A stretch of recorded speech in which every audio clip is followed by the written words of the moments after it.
You ever feel like you were lied to your entire childhood? Like the people you grew up idolizing, the ones you thought were indestructible, they turned out to be just as lost and just as broken, just as flawed as anyone else. And now as an adult, you're standing there like, what the hell am I supposed to do with this information? You're not crazy for feeling this way. Hell, you're not even broken. You're just waking up to a new truth. And that's what happens when this veil gets pulled back. Childhood is this weird sugar-coated illusion where people, family, mentors, these so-called heroes, pretend they have it all figured out. But now you've cracked the code. Those heroes, they weren't heroes at all. They were scared, just like you. Lost, just like you. And sometimes they use the same crutches that you're turning to now. Drinking, burying themselves in work, avoiding pain. Here's the thing, my friend. Just because they fell short doesn't mean you have to. Yes, it's hard. Yes, your past feels like it's constantly playing reruns in your head, especially when the stress kicks in. And yes, maybe you're using that bottle to silence the noise, but deep down you know it's not working. You don't need me to tell you that. You're frustrated, you're angry, maybe even a little depressed. I hear you. But here's what I need you to hear. You're still here. You're still in the fight. And you mean better. That fire inside you, the one that's pissed off at how life turned out, that's tired of masking the pain. That fire, it's not the problem. It's the solution. It's your body telling you it's time to stop running, stop numbing, and to start building something. You don't just want better, you're ready to be better. So let's talk about how you can turn all this chaos, your childhood trauma, the work stress, the bad habits, into your greatest damn comeback story. Step number 1, redefine what hero actually means. Your heroes from childhood, they were just people, imperfect, doing their best and sometimes failing. It's time to take them off that pedestal.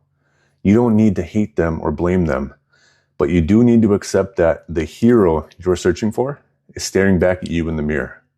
Being your own hero isn't about being perfect. It's about owning your shit. Heroes aren't fearless. They face their fears head on. Heroes aren't invincible. They take the punches and they still show up. You're that guy now. Step number 2, stop numbing and start feeling. Look, I get it. Drinking feels good. It shuts the world up. But what it really does is put your pain on pause. And that pain never disappears. It just festers. If you want to take your life back, you've got to face that pain. Write it out, talk it out, hell, even scream it out. If you have to do that, do it.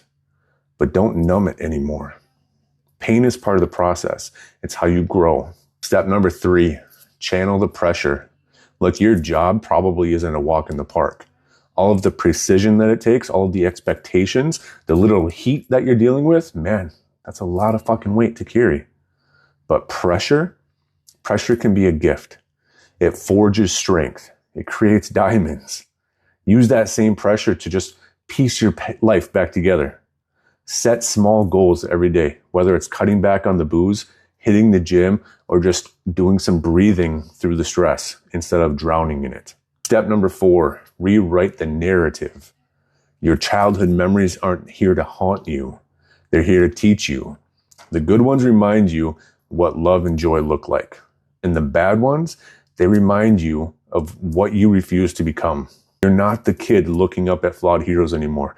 You're the adult now, deciding how your story ends. Step number 5, build a legacy. You've got success already, but success isn't just about the paycheck or the job title. It's about who you are when no one's watching. The way you show up for yourself, for the people who matter to you. Break that cycle of numbing and frustration and build a legacy that makes you proud. This is your chance to turn all of that pain into power. Your past doesn't define you. It fuels you. The pressure doesn't break you. It builds you. And those bad habits, they don't own you. You can replace them. But you have to take the first step, okay? Commit to showing up for yourself. Start small. Start messy. Just start. You don't have to have all the answers. You just need to keep moving forward. Now, if any of this is hitting home, I want you to stop what you're doing right now. Schedule a no pressure chat with me, okay? Let's talk about how you can break free from the cycle and step into the life you're meant for. Because here's the truth, man. You're not lost. You're just waking up.